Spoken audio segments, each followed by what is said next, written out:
Hello everyone. Today's talk. Hello everyone. Today's talk is titled Unknown Mountains of an Inner World. And so what that imagery is here to communicate is that when we look at the objectivity that is here, what is the most profoundest observance and where does that lay? And so when I say inner unknown mountains, you find that you're present in this existence in a way that it's as grand as you can see it. So it's as if the more clearly you can see it, the more deeply life is becoming meaningful. But at the same time, you realize what is the difference between, for example, having deep vision and not having deep vision. And you see that if you're trying to make yourself deep, if an idea is trying to find its freedom, it cannot. The idea will see that it is a sense of a transparent disengagement, which really shows you that you are not that which you are immediately seeing. Mountains are things that people climb, and regardless of how good someone else can climb a mountain, you have to climb your own. And in this life you are. And so you see, similarly, if we want to communicate in multidimensional context, you have your first immediate reality and you have the observance of how this can change or be in a different form. So what that means is once you observe one form, you are that intelligence that can observe its other possibility. And so simultaneous realities are simply how man can perceive himself based on what he has already perceived. These are all, of course, in the sense, done naturally and as consciousness. So when I say something's done as consciousness, we don't really speak about it. It's like when it happens, it happens. It's the alignment and it's the tension of the higher harmonies. You will see that you need to be playful with the concept of a hierarchy and at the same time playful with the concept that you're simultaneously experiencing everything. And then observe life in many ways, because you perhaps are looking up the meanings and the definitions of many objects and many things that people say, but are you really looking at that which is here? The unknown is where you are recognizing that consciously you are a very individual part of everything. But this individuation is kept within a greater intelligence, which is this body of existence that we're in, similar to how the cell is kept in the tissue, the fingers are kept by the palm. So you will see that the unknown will come to you and you will need to confront both sides of the spectrum. You need to be a human being who can sit here, who has the ability to, for example, for all of his life to sit somewhere, and at the same time has the ability for all of his life to move, and then is the allowance of the natural rhythms that are being communicated. Sometimes people are not respectful to environments, and that's when bad things happen, in a sense. Because if you're very sensitive existentially, it's as if you would see that there was a reason they would bow when they would go into the dojo, for example, in Japan. You know, there's a reason why they would take off their shoes when they go into temples, because they realize that this life is within all things. When it's within all things, it doesn't matter what image it is. It doesn't matter if it's something we're calling real or not real. It is within all aspects of perception. And so who is perceiving is where the unknown begins to, in a sense, see that it was always present in other ways. So you begin to see that you are not just this limited form, because there's a limitless potential, and that crevice is enough for you to become aware of your transcendental nature. You must realize that I have found best methods is to learn from nature. Nature is communicating that which needs to be done. Similar to, it's as if, for example, we think only these flowers are growing. No. Every physical thing, everything in our existence right now is blooming into their next, how do I say it? Next greater view. A vision is a very beautiful thing, and if you don't have the ability to be selfless, if you're constantly trying to think, well, oh my God, what does this can do? What can this do for me? What is for me? You're forgetting the point of self-discovery. Because self-discovery is an authentic and sincere attention to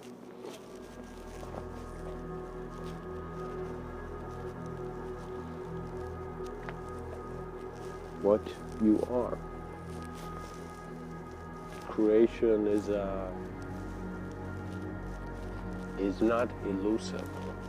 It is man who is an individual to the degree that he accepts to be, which is a computer, which is his computer.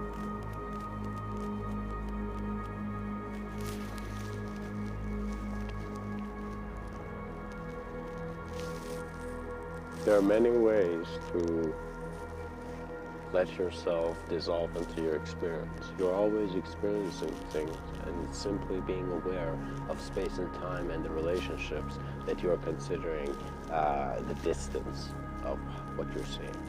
So, for example, of course, these yogis, these people who meditate, they're not crazy. They realize that there's the physical acknowledgement, but just because they have so clearly acknowledged the physical, it is that. That's why they're very interested into more of a greater awareness. And it begins as an egotistical thing, but then dissolves in understanding that there is no search. So when there is no search, there's a profound confrontation of the emptiness of existence.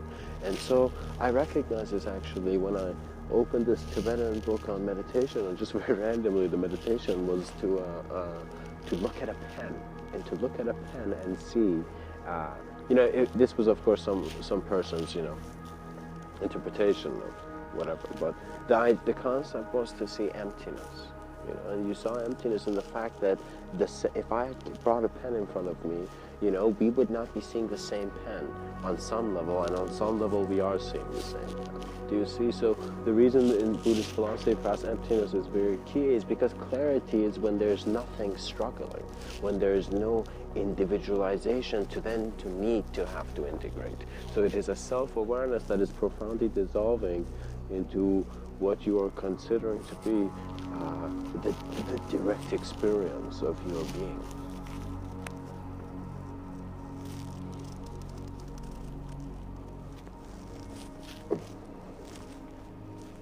Reality is always giving you what you need to work with. Every moment you have everything you need to work with. You simply need to become aware and let things happen rather than making things happen. When it says making things happen, sometimes we're making things happen at a limited consciousness, and if you do, you have problems. But sometimes you need to expand your awareness and realize, for example, if you are an eagle, you don't have to only look from the branches. You can fly high, and in that very peak perception where you feel you're among greater clouds of understanding, perceive the trees and branches differently. So it is perception that is actually the key to all doors, in the sense that you become aware of where awareness is originating from. It is your experience, and it requires your sincere, honest, and authentic action. It requires to be an instant thing. So no longer separate something, oh, that was my dream, no, that was that thing, that was that thing. Do not create false separation in an infinitely changing world. Clearly acknowledge things and recognize that you need to be compassionate, because without compassion, your understanding won't evolve. Trust me. As consciousness, compassion is such an efficient technology. And compassion leads, suddenly you see that if you suddenly become compassionate to many people, regardless of how sincerely you're doing it at first, eventually you will begin to see that this kindness you're showing, there's no reason not to do it, And so you kind of get this experience that everything is okay regardless of what is the interpretation at that moment. Because, even though the profoundest scientists have thought they've realized the universe, and suddenly the next day woken up and it's like, wait a minute, this thing could be at it, and suddenly realize something else, It's how the moment is being interpreted and communicated and kept by other moments of existence, which is, in a sense, the beauty that a society can be. Our societies should be designed like lotuses. They must be built on the foundation that we want peace and clarity for the being. When we say we want peace and clarity for the being, in a sense we're communicating that the right of everything is to bring harmony. So the first intention, the first law is one of a mindfulness, compassion, observance view. Because if I am not tolerant, I will limit myself from the communication that is coming to me. Intolerance is the game of an inferior mind.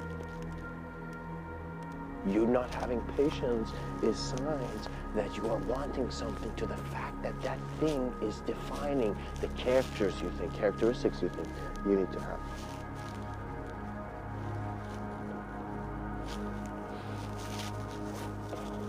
And as reality becomes your mirror of existence, you will be your treasure revealer. There will no longer be a tool. You will be the direct experience. Knowing is more than belief. Stop believing things. Stop subscribing to beliefs. Do you know? Get rid of all subscriptions and go to the direct experience, because you are here to evolve the self. And guys, the concept of sacrifice becomes elusive when your enhancement and ability as a self goes into a collective setting. So what that means is the concept by sacrifice is profound because it creates more of a collective imagery. But regardless, the sacrifice does not need to be there. We must be beings that realize we have access to the memory of the cosmos and the memory of existence. You know, and so it is our existential sensitivity that allows us to be a communication. And trust me, because this whole reality can be very playfully said to be just the fingernail of the absolute. And so in this fingernail, there's some reflections being seen, you know. And pretty much conceptually what I'm saying is that you look at the physical anatomy, its individualist aspects suggest an intelligence that cannot be presented without the connection to the whole. Because this reality is self-reflective. Do you know? There's a very profound thing when that lion who's in sheep's clothing goes in front of that still pond and just looks at its face, and it realizes it's not a sheep. When you realize it's not a sheep, it's not that anger. Anger usually comes, you know, but what is required is not anger, it is efficient action. Efficient action could sometimes require even anger, but in general it does not. Efficient action of an advanced communicator in this reality, in this plane of existence, is one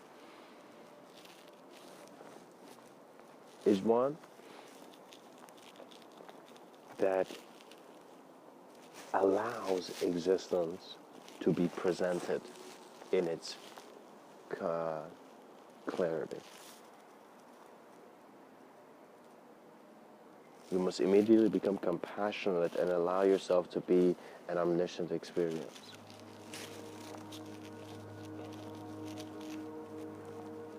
And in the end of ends, you will see that ideology was never your contribution, but what you received to give to the emptiness that held everything.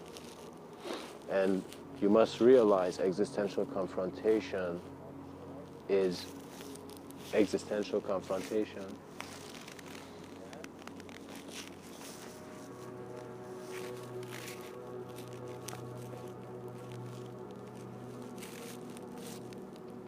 your own journey, and you will climb these mountains to see how far you know yourself. I hope this talk has served you, because it is you who is putting the you in universe. Much blessings and namaste.